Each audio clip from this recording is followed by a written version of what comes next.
May mga sugat na hindi nakikita sa katawan, mga sugat na nasa puso, nasa isipan, nasa kaluluwa, mga bagay na nasaktan ka, na matagal mo nang dala, na pakiramdam mo ay hindi nagagaling.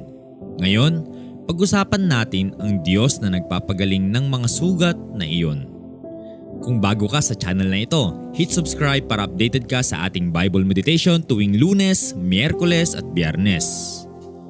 Pakinggan natin ang Jeremiah 17 verse 14. Pagalingin mo ako o Panginoon at ako ay gagaling.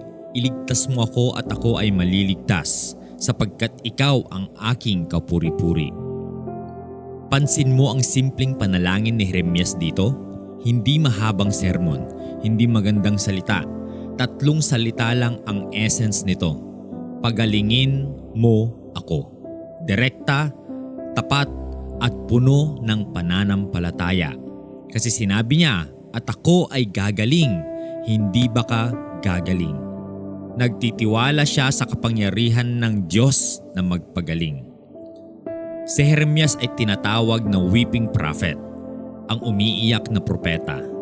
Naranasan niya ang pagtanggi, naranasan niya ang kalungkutan, naranasan niya ang sakit ng pagmamahal sa isang bayang ayaw makinig sa kanya. At sa lahat ng iyon, humingi siya ng pagpapagaling sa Diyos. Ang kagalingan sa Biblia ay hindi limitado sa pisikal na karamdaman. Sa Hebreo, ang salitang Rapha, ang salitang ginamit dito para sa pagalingin. Sumasaklaw sa buong pagkatao ng tao, katawan, puso, isipan, relasyon, kaluluwa. Ibig sabihin, ang Diyos na nagpapagaling ay hindi lang para sa mga may sakit sa katawan, para din sa may mga sugat na puso dahil sa nasaktan, para sa mga may tromang matagal na nilang dala, para sa mga may galit na hindi pa nila napapatawad, para sa may mga kalungkutang hindi nila maintindihan kung saan nanggaling. Baka ngayon ay may sugat ka na matagal mo nang tinatago, isang bagay na nangyari sa iyo. Baka noong bata ka pa or baka kamakailan lang na pakiramdam mo ay hindi nagagaling, na nagsisikap ka ng kalimutan pero bumabalik pa rin. Gusto kong sabihin sa iyo ngayon, ang Diyos ay nagpapagaling ng mga ganitong sugat. Hindi laging mabilis, hindi laging sa paraan na inaasahan natin, pero nagpapagaling siya kapag ipinagkatiwala natin sa Kanya ang ating mga sugat kaysa itago natin ang mga ito ng mag-isa. Ngayong araw, may sugat ka bang kailangan mong ipagkatiwala sa Diyos? Hindi mo kailangang malaman kung paano niya ito pagagalingin. Hindi mo kailangang maintindihan ang proseso. Kailangan mo lang gawin ang ginawa ni Jeremias. Lumapit sa Diyos at sabihin, pagalingin mo ako, Panginoon.